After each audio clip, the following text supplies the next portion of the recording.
Good evening. I'm Joseph Bathanti.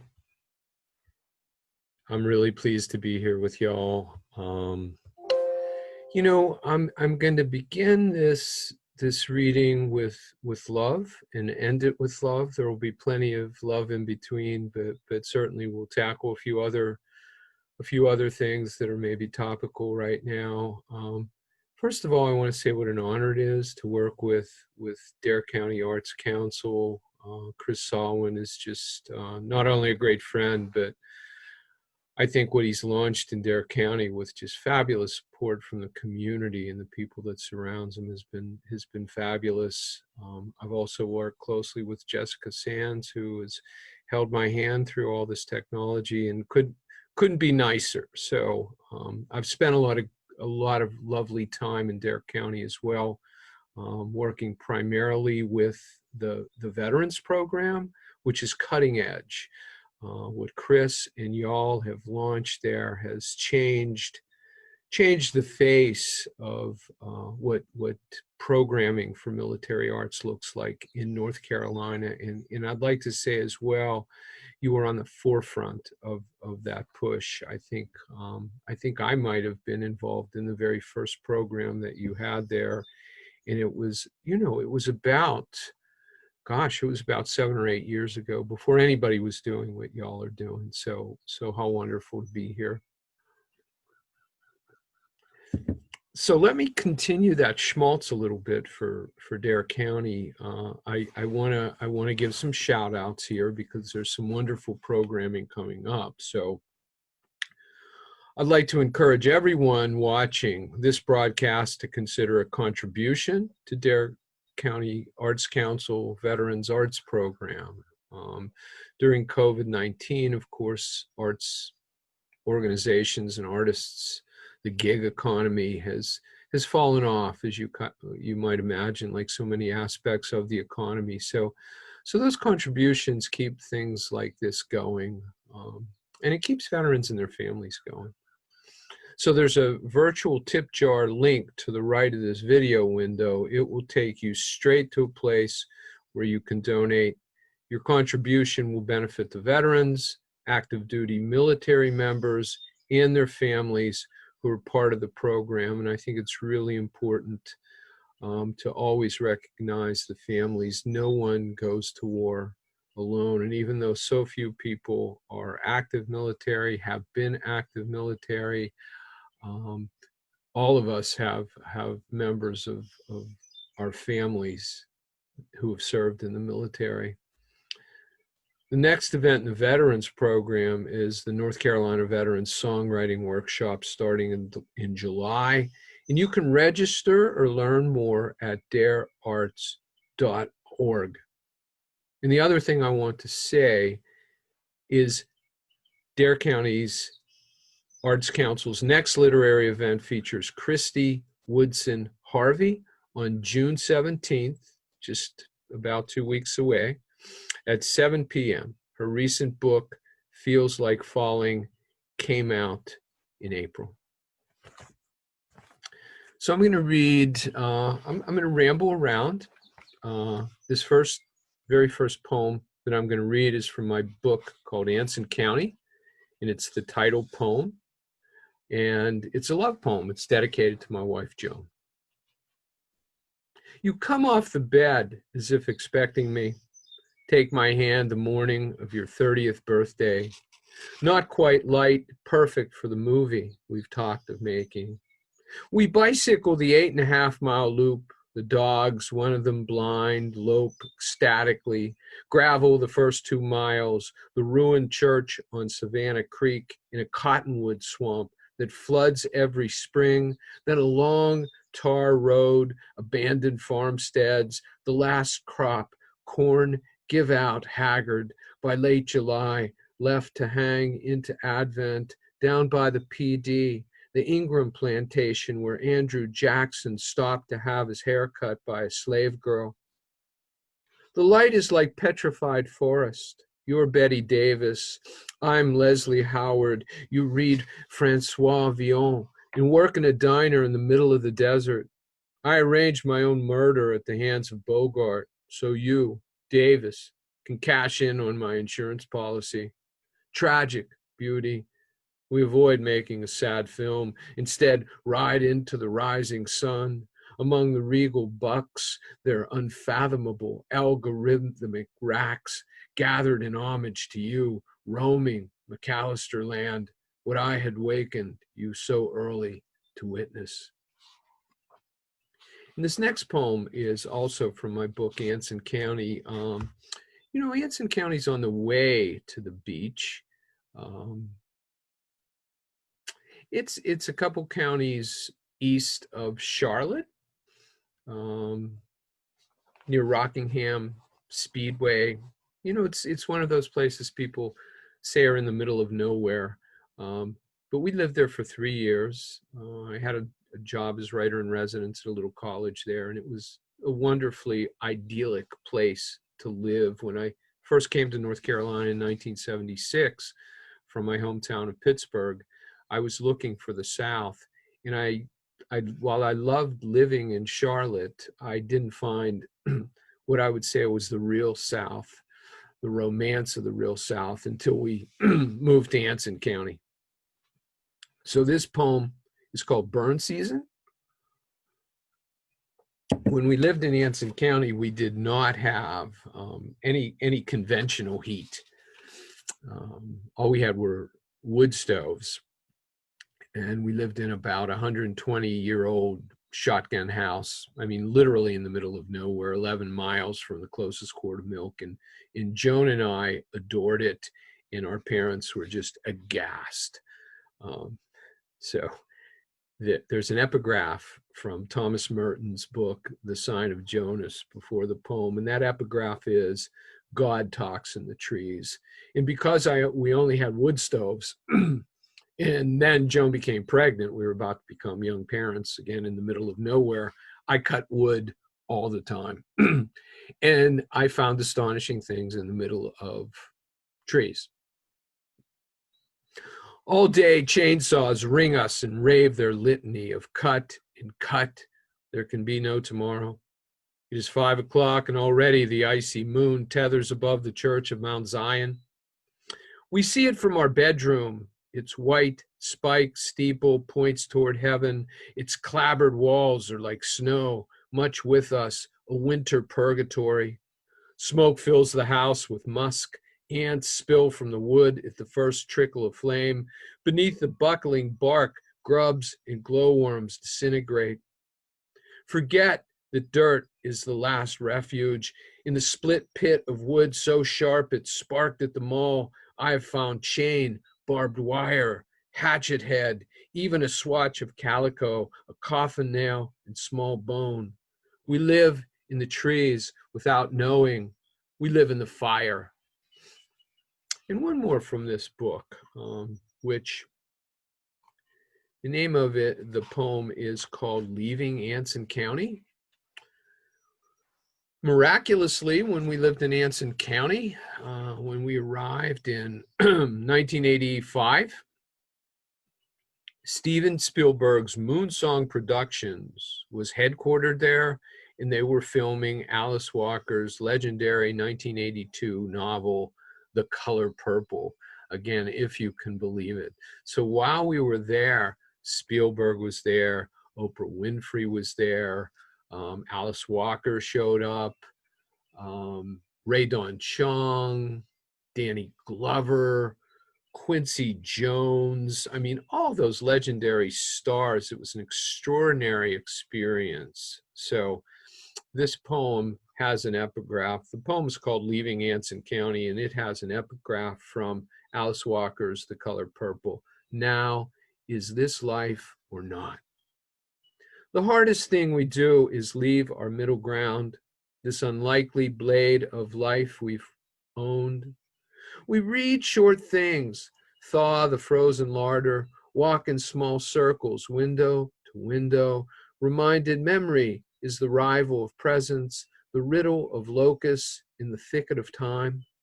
The least moon beats into the east, which hides our destiny in epistolary ruin. Mount Zion Church gleams, locked and beckoning. Never have I entered it, yet its frontispiece is my heart.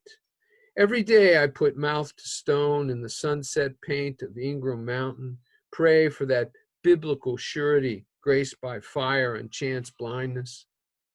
We spin for the last time over roads splayed with tektite and thistle abloom like wine in horned cups. This is the purple, the exaltation of the ordinary, our lives in an instant of light and elevation whiter than angels.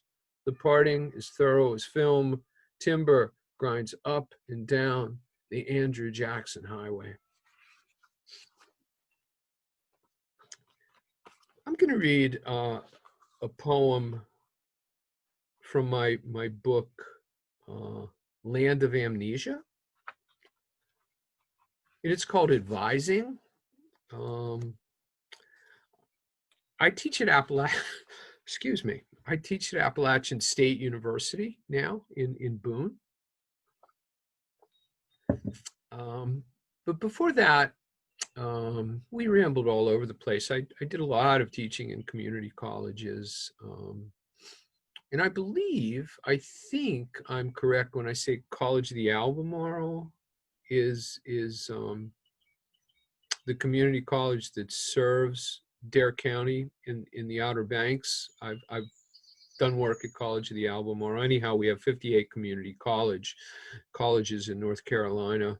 A brilliant idea where we decided that we would have an affordable, terrific, open door education within commuting distance for all citizens of North Carolina. So it's remarkable. And I've taught for about, I want to say maybe 18, 19 years in community colleges. And again, a lot of folks who come to community colleges are older students, what we would call non-traditional students. They're coming back to school after maybe leaving right out of high school and going into work and realizing that, that's a pretty hard row to hoe, and then they return to community college and begin their education again, which is lovely. Some of them are parents by then, a lot of them single parents. So often when I was advising, I would actually have children in my office with me, usually with their moms, while I registered the students. And I was delighted to have those kids in there. So this is a very prosy poem. It's called Advising. It's about a very particular incident that occurred while I was advising a woman, and she had her little boy in there with her. Advising. The woman I advised tests into remedial. I explain the courses she must take before she actually accrues college credit. We both refer to them as brush up. She works a 10 to 6 a.m. shift at the Sara Lee factory, 40 miles east in the next county. Her plan is to clock out, come to school for a couple of hours each morning, then go home and sleep before it all starts up again. The boy with her is named Jason. He throws a yellow ball, then trips after it. Just turned 3 in October, she corrects me when I guess too high at his age. Tall and handsome, orangish hair curling around his caramel face, pacifier, Dallas cowboy sweats. Swelling out of the little desk, the woman's distracted, big, blonde, her skin factory white, nothing to write with, so I give her my pen and guide her through the federal funding questionnaire. AFDC, JTPA, VA, VR, GED, various impairments, disabilities. Jason chases the ball about the classroom. Come here, she says repeatedly, though he pays no attention. Then he wheels and whips the ball at me. I try to catch it, but it hits me instead in the chest. You're a bad boy, Jason, she barks. That man's going to get you. The boy looks at me. His eyes are blue. He's not a bad boy, I say. You want him? She shoots back. Jason stares at me, spit dribbling off the end of the pacifier. Yes, I answer. I'm going to go on and leave you here with this man, she scolds. Before I can say another word, the boy starts crying. His face fills with water, the nipple of the dripping pacifier visible as he opens his mouth to catch his breath. She hoists him onto her desktop, and he begins to hush, heaving every few seconds, holding onto her t-shirt. Where's your ball? She asks. Then to me, I'm crazy, ain't I? I smile but can't think of the thing to say. I tell her to sign above my signature, then direct her to the registrar's office where she'll have to pay. She slides the baby to her. As she lifts him and rises, I see that his pants are sopping. He leaves a trail of wet along the formica. Bye, Jason, I call, but he seems asleep, his ball still sitting in my lap, his urine on the desktop, catching light from the windows.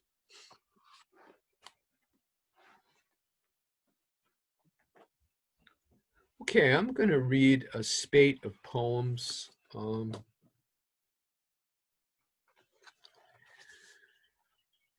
We've all been in the grip of protests and violence, and in the middle of a pandemic. So we've been challenged as a nation to dig really deeply for what Abraham Lincoln would call our better angels. So this spate of poems is dedicated to George Floyd, in peace and reconciliation and uniting and celebrating our shared differences. I came to North Carolina in 1976 as a VISTA volunteer right out of graduate school in Pittsburgh.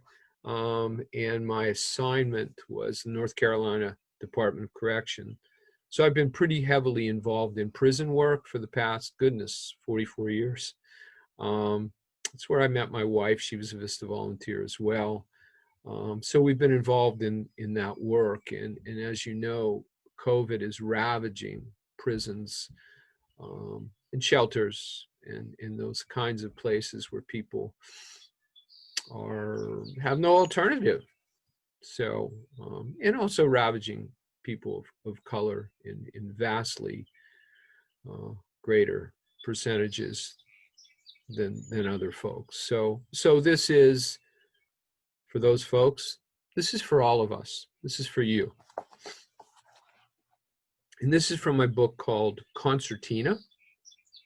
And concertina is the wire, that horrible razor wire that surrounds prisons. You've seen it. Okay, so this first poem is called Sweet Random. When we showed up in North Carolina, I was 23, Joan was 20, and we had a supervisor, and I think there were 8 folks from all over the country, young people such as ourselves, who were assigned to the project. So we all crashed at our friend and leader Jim Plumley's house in Charlotte until we could fan out and find our own apartments. So Joan and I had just met her and was instantly wild about her. We were living together in the same apartment. So this is kind of sort of where it all started, where a lot of things started, where I was evangelized. Sweet Random. That first week on the project, the 4 of us new Vistas crashed at our boss's cramped flat. A Jewish girl from Bayonne, a Cuban whose preacher father was locked in Castro's Havana jail, a girl from Atlanta, and I, a Catholic from Pittsburgh, crammed together as we were, hot as fire, no air conditioning. At night, we drank outside, smoldering, as if on the brink of raising every prison in North Carolina. One day, after a long, fruitless search for my own place, the Atlanta girl, Joan Carey, emerged from the tiny bathroom, wrapped in a towel. chestnut hair pinned atop her head, into the full early evening sun blazing through the windows. The towel, buttery gold with wheat stalks and full blonde raiment, clouds of pale chaff and the pollinated light of what would be another long, sultry August night in Charlotte. She and I, up to that point, had been friendly, even circumspectly affectionate. Dazed by the sight of her in nothing but a towel, the sun stealing over us, I knew little of her, perhaps less of myself, purely nothing of the lives of caged men. I envisioned prison as purgatory, a colossal furnace hoarding chits on me. Above all, so help me God, I felt blessed by those shackled men pooling my time in the forge, forsaking home for toil among convicts. It had been rectitude I desired, an apparition bare and reckoning as an angel with a flaming sword. Ahead of me beckoned sweet random. All night I held it seared against me.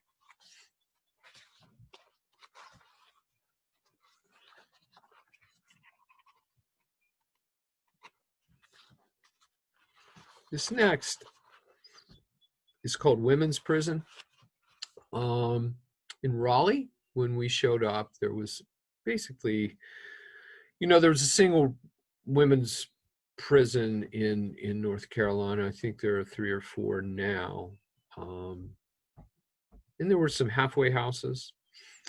So you had Central Prison in Raleigh with our big maximum security prison. And then you had women's prison in Raleigh as well, where all the women were housed. And it was kind of shocking for me to go there,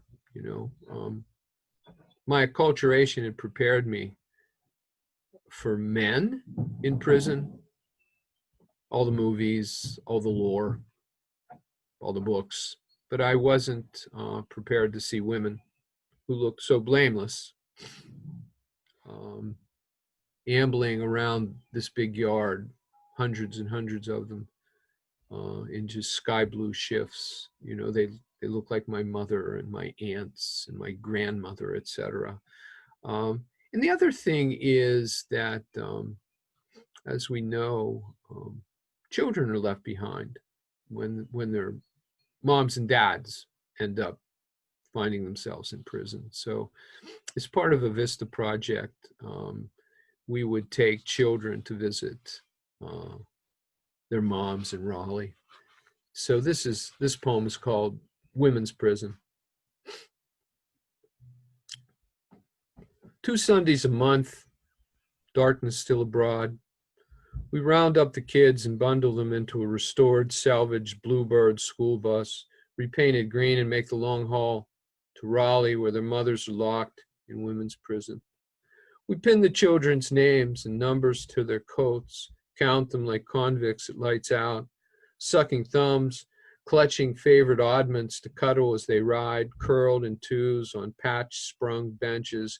They sleepwalk bashfully, the little aged, into the belly of the bus, eyes nailed to its floor. We feed them milk and juice, animal crackers, apples, stop for them to use the bathroom, and to change the ones so young they can't help wetting. We try singing folk tunes and strike ballads, as if off to picket or march with an army of babies, but their stony faces will not yield, and finally, their passion to disappear puts them to sleep, not to wake until the old Bluebird jostles through the checkpoints into the prison.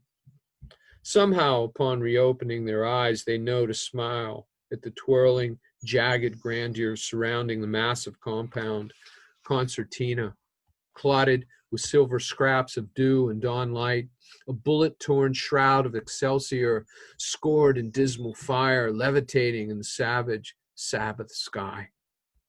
By then, their mothers, in the last moments of girlish, raw-boned glory, appear in baggy sky-blue prison shifts, their beautiful hands lifting to shield their eyes like saints about to be slaughtered. As if the light is too much, the sky suddenly egg blue, plaintive, threatening to pale away, the sun still invisible yet blinding, barefoot, weepy. They call their babies by name in secret endearment, touch them everywhere like one might the awakened dead. The children remain dignified, nearly aloof in their perfect innocence and self-possession, toddling dutifully into the arms of anyone who reaches for them, even the guards petting them too.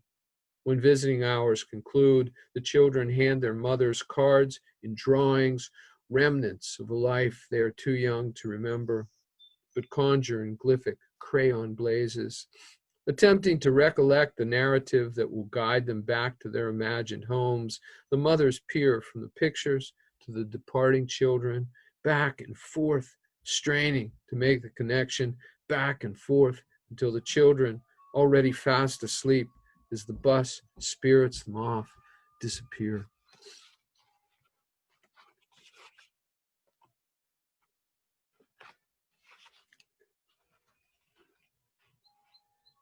This next is called Home.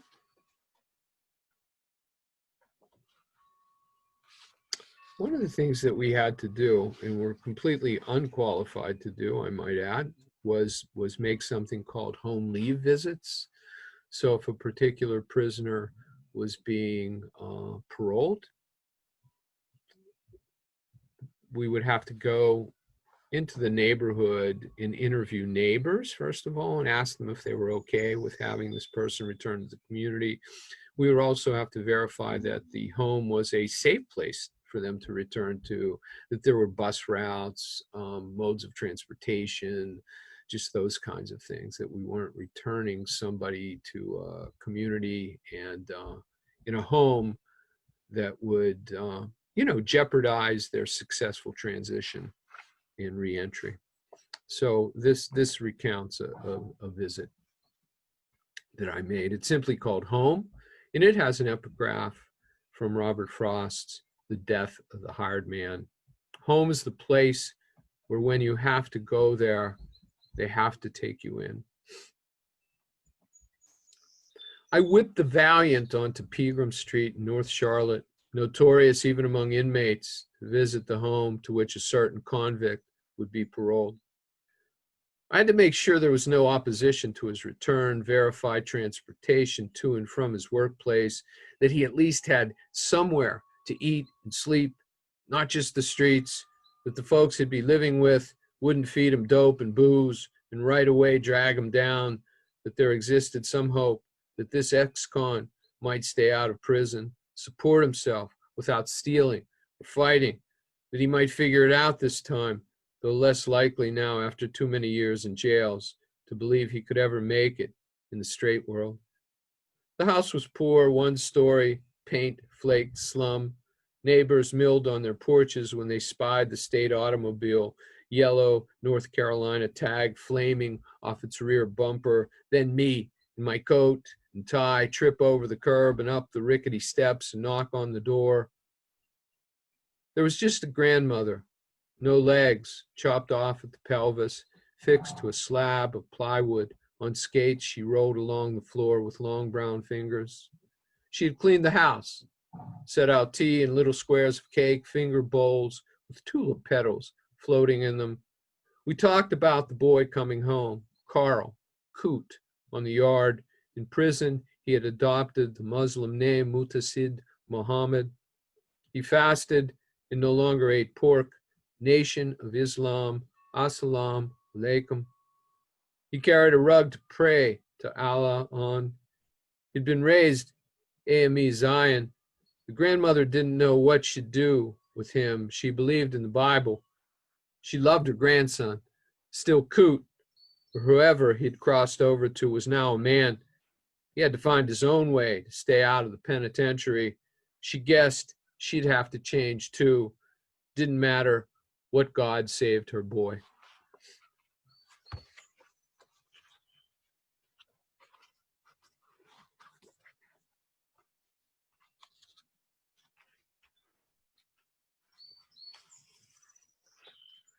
Okay, this next poem is called South. So I leave Pittsburgh right out of grad school.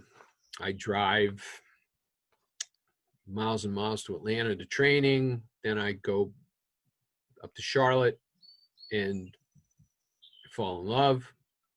I begin this righteous work in prisons. I'm living in the South. My life has changed in these blazing and extraordinary ways. I'm kind of a new person, still the same person, but a new person. So I've been gone since August, and I go home for Christmas. So I've been gone, however that, it's about, I don't know, 4.5 months. So I go home, and I'm kind of a changed fellow. I've hatched a new life. So this is just about the first time that I returned to the bosom of my family, my sprawling Italian-American family in Pittsburgh. My mom and dad, whom I love. But I wanted that other secret life back. And I've stayed in North Carolina below these glorious 44 years. But I still love Pittsburgh. But I always like to say that Pittsburgh is my beloved hometown, but North Carolina is my beloved home state. And I love North Carolina. I wouldn't live anywhere else. I've never quite felt this way about a state, about a big chunk of geography like this and its people, including Dare County. So this is called South.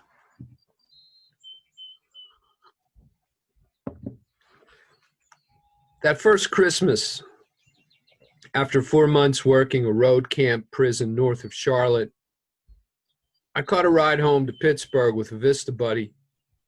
Before splitting, we attended the camp's AA Christmas party. Cookies, carols, drunkalogs leavened with mildness and deference to the season.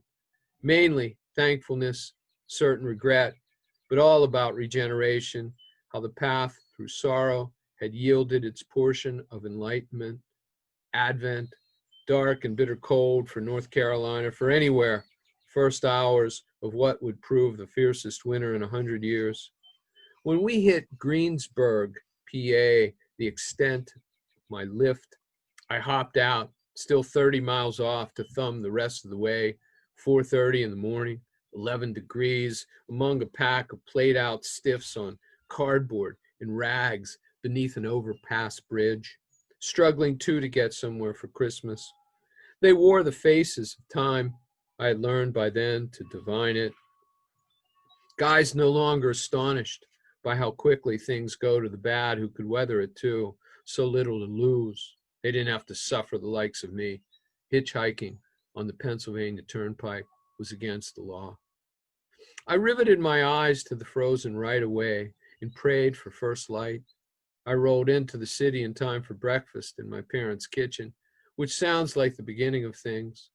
During the holidays, I played poker, drank a little beer, had final lunches with a couple of girls, read George Jackson, Eldridge Cleaver, went to midnight mass, my parents.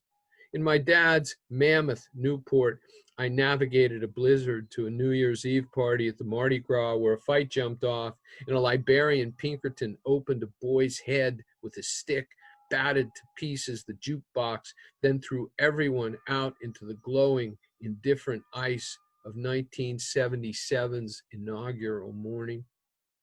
I wrote long letters to Joan Carey back with her family in Georgia. People asked how it was living down south.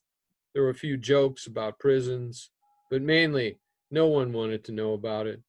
For the first time, my life belonged to me, and I wanted to keep it secret. Joan in our unheated attic, the candles standing in line with convicts at the canteen for a cup of chicory, the stink of the overheated cell block, prison cooks in whites frying catfish in the chow hall, flies year-round, the yard snared in blinding concertina, a slick of backwoods macadam jetting by the cadaverous trailers on Mount Holly, Huntersville Road, where chain gang guards once lived with their families. That winter, as far as the Gulf Coast of Mississippi, it snowed. 500-year-old live oaks crashed to earth. Slow rivers froze. copperheads furled deeper into the quick. And one more poem from this book. This poem is called Certainty. All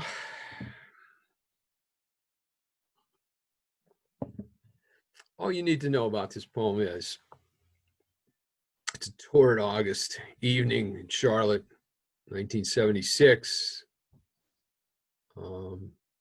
Nothing prepared me for the heat of the South. I can't tell you all about heat, I don't suppose. It gets pretty toasty in Dare County, but then you have the glorious Atlantic Ocean there, all that water. So Joan, my wife, who wasn't my wife then, our Vista boss, Jim Plumley, three of us go to this party, quite a party. And we travel in Jim's Honda. And those of you old enough to remember mid-70s Honda, when they first came out, you know, they were about the size of a roller skate. They were tiny. So we park the car. We go into the party. We hang out at the party for a while. And we come out of the party. Jim's car, the Honda, is rolling down the street towards us, mysteriously, inexplicably rolling down the street towards us. So I had to foreground, I had to get that out because it's important, because it'll show up in the poem, and I didn't want it to come out of the blue on you like that. Certainty. Far from home, penniless, food stamps, everything from Goodwill. I lived with Joan Carey, a Baptist girl from Tucker, Georgia. For $80, we leased a Charlotte attic across from Detox and Memorial Stadium and worked in the prisons. My family in Pittsburgh wondered what I was doing for no wage and why, all the way down in North Carolina, like some agitator. The certainty I lived in then made me happier than I've ever been. One torrid August night, 3 a.m., we barged out of a party at the Weavers. Joan and I and Jim, our Vista boss. We had come in Jim's tiny Honda, brown, homely, tires the size of saucers. We were headed for Krispy Kreme up on Independence, the hot donuts now neon about to announce yet another epiphany in that enchanted tropical August. Joan was 20. Sundresses, I remember, like pets from my childhood, and Jim so young and confident. Inside, they danced to Thelma Houston's Don't Leave Me This Way, setting fire to Hallelujah, the last sacrifice of summer. Hearts and windows shattered across the Queen City. Glad to be together, we stepped into the street toward the car. The night was far from over, yet up in the huge magnolias, early morning cast its thermal hush upon the revel. The three of us saw it at the same time. Jim's Honda, somehow detached from its station at the curb, rolled down the middle of A Street. An automobile, inexplicably animated with sinister purpose, as if we'd tripped unwittingly through the scrim, segregating us from that other world where things happen for no reason at all. Jim and I intercepted it, backpedaling as it bulled us toward the intersection until we finally halted it inches from catastrophe.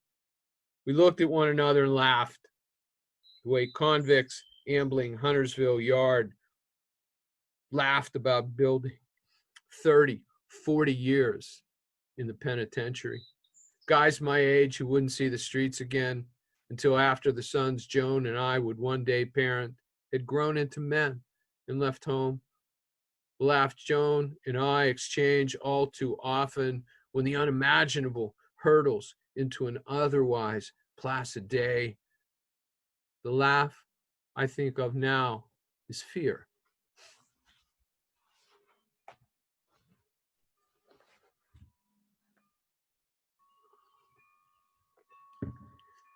So I'm going to read one more poem. I'm going to end with another poem, but before I do, I want to say again what a pleasure this has been, what a pleasure it's been to plant my feet on Dare County soil a number of times, and in all your service areas. In the arts programming that's done there is life-changing, period. Simply life-changing, getting writers and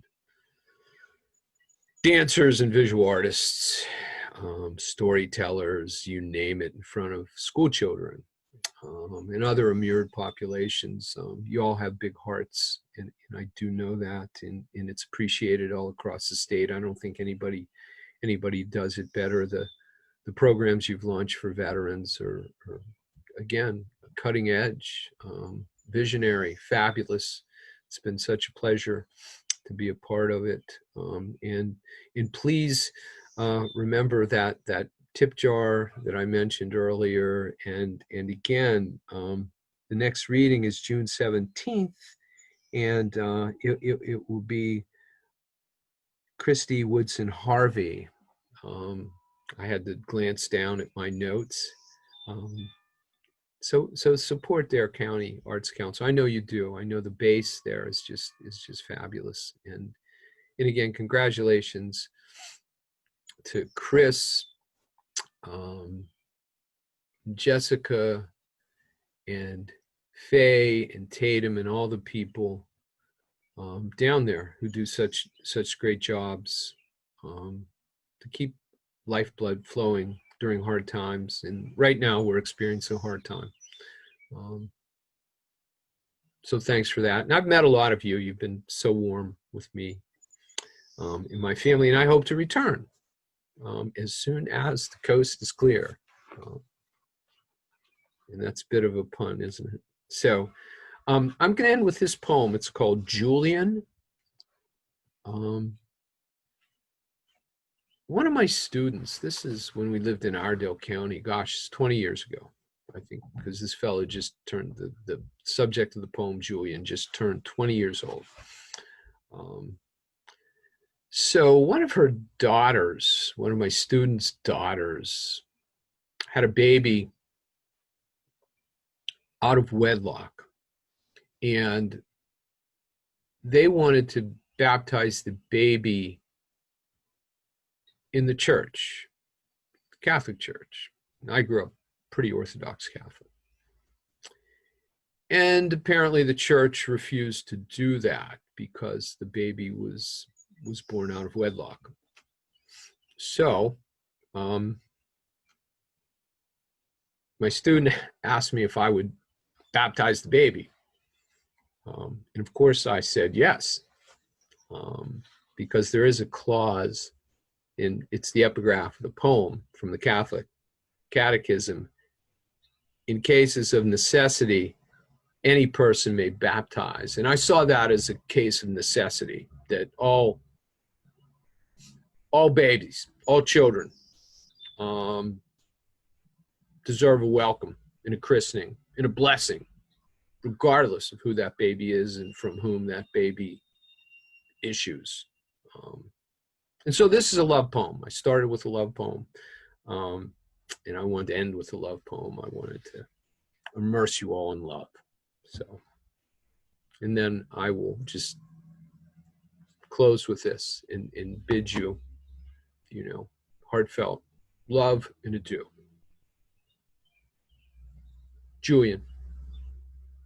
In christening gown and bonnet, he is white and stoic as the moon, unflinching as the sun burns through yellow puffs of pine pollen gathered at his crown, while I pour onto his forehead from a tiny blue Chinese rice cup holy water blessed by John Paul II himself, and say, I baptize you, Julian Joseph, in the name of the Father and of the Son and of the Holy Spirit. Nor does he stir when the monarchs in swallowtails, in ecclesiastical vestments, lift from the purple brushes of the butterfly bush and light upon him.